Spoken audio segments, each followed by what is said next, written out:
Hello my friends, the Game Boy Geek here. Today we're going to take a look at Liar's Dice, because the truth never matters when you're playing Liar's Dice. This version I have is for 2 to 4 players, although you can find some versions that have 2 to 6 players. In this case we actually just added some extra dice and a couple of cups, and now we play it with 6 players. It does really well, 2 to 6 all the way through. It's basically a dice rolling game, but it's really a bluffing game. So if you are one that don't like bluffing games, you're probably not going to like this. If you're a poker player or you like bluffing, this is a way to do that with dice, and it's very interactive with everybody else. Essentially, you're rolling some dice, you're keeping it secret from everybody else around the table, and then you're betting or guessing how many specific dice there are amongst all of you. So you might say, yeah, I think there's 8 sixes amongst all of us. And the next person has to say, they'll either have to one-up you or they have to challenge you and call you on bullcrap. So if you say there's 8 sixes, the next person's going to have to either say that there's 9 something, maybe 9 ones, maybe 9 sixes, or they're going to have to challenge you. And if they challenge you, then everybody opens up their dice and then they see whether or not you won the challenge. Now the cool part about this is that you're kind of guessing as to what might be out there, but you're doing a lot of bluffing. So it is a very interesting game. Let's take a look at the components and see what I think about it afterwards.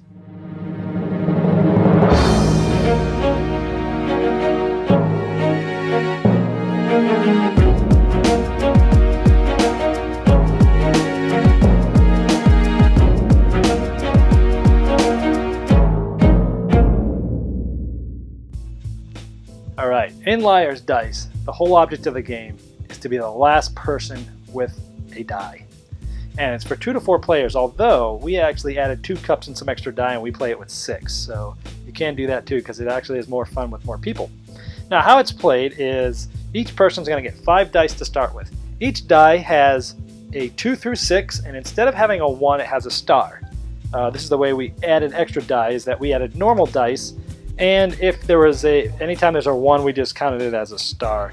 Now, so everybody gets that, and they get these little cups, and they shake their dice in the cups, and they roll them next to each other, and next to you, right in front of you, and then you kind of peek at your dice. So when you roll it, you roll your dice down like that, then you kind of peek at it yourself. And so what happens is someone starts the round, and let's say here I have a 1, 3, 3, 4, 5. Now you know how many dice are out there. At the beginning there's 5 dice per person, so if there's 4 people there's 20 total dice out there. Now what happens is, let's say I'm going to bet. I'm going to say, okay, I see I have 2 3s. Out of all 20 people, I'm going to say that there's 6 3s out there. So I take this extra special red dice and I put it here. This means I am betting that there's at least 6 3s out there between all 4 people and through all 20 dice. Now the next person clockwise to me, to the left, has basically 2 major choices. One, they can outbid me, or they can challenge me. If they want to outbid me, they can only move up. So this says 6 3s. They could say 6 4s, 6 5s, or 6 6s. They can only move up on the die, or they can move up here. And if they move up here, they can make the die anything. So I had 6 3s. They could either say 6 4s, 6 5s, 6 6s, or they could say 7 2s. If you go up in number, the dice amount can be anything. If they stay on the same number, the dice value has to go up. So it has to either go up on a die if you don't move here, or if you move it to a higher thing, you can move the die to anything. They might actually say, instead of 6 3s, they might say, I think there's 4 stars. Now remember that the stars are wild here. So 6 3s really means I think there's at least 6 3s, a combination of 3s and stars, which are wild. And if anybody has a star, that counts as a 3 in this case. So they could say 4 stars. Okay, well the next person to the left of him gets to say outbid it or challenge. And if they challenge, this is how that works. Let's say they challenge. This person thinks there's 4 stars. The person to the next of them, it was their turn, they challenge them. Everybody opens up their hands, they lift their cups up, everybody counts the number of stars there are.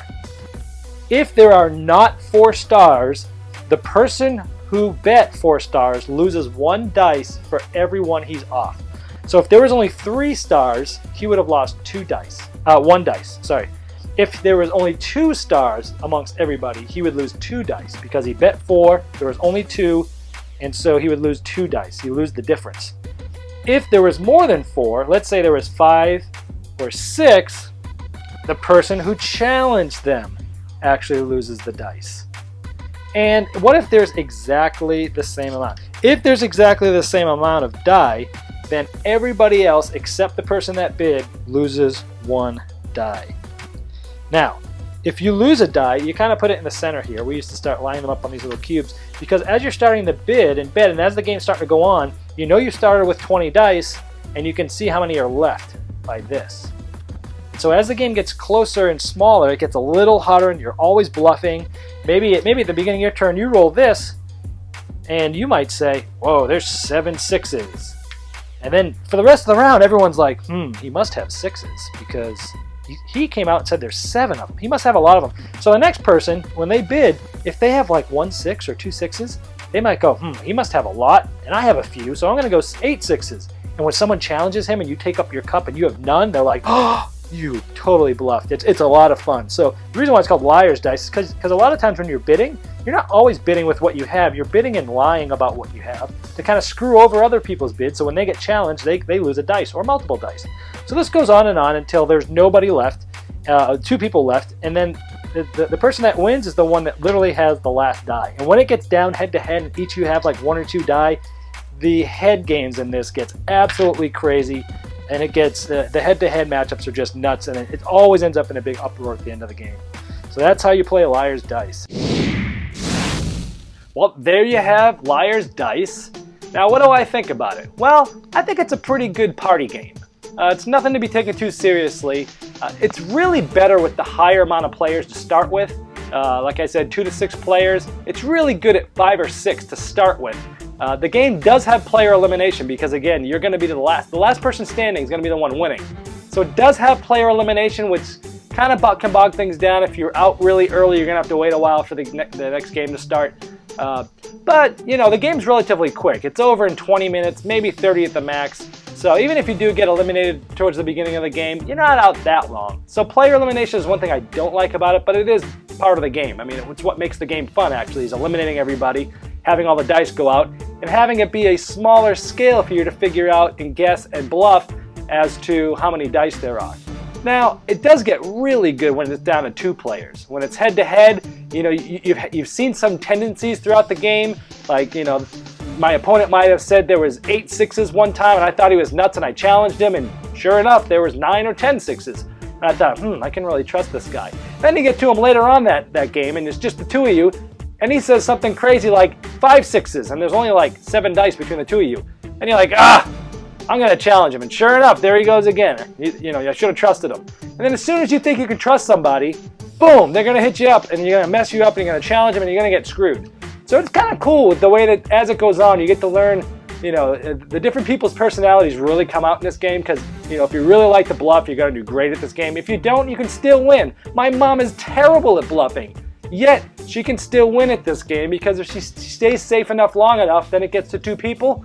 Hey, anything can happen. So it's a decent party game. I've had some fun with it. It's rolling dice. It's easy to teach. It's over in 20 to 30 minutes. And you know, watching what happens, you know, there's some eruptions of cheering and stuff like that. So it's a very pretty good party game, and I highly recommend it.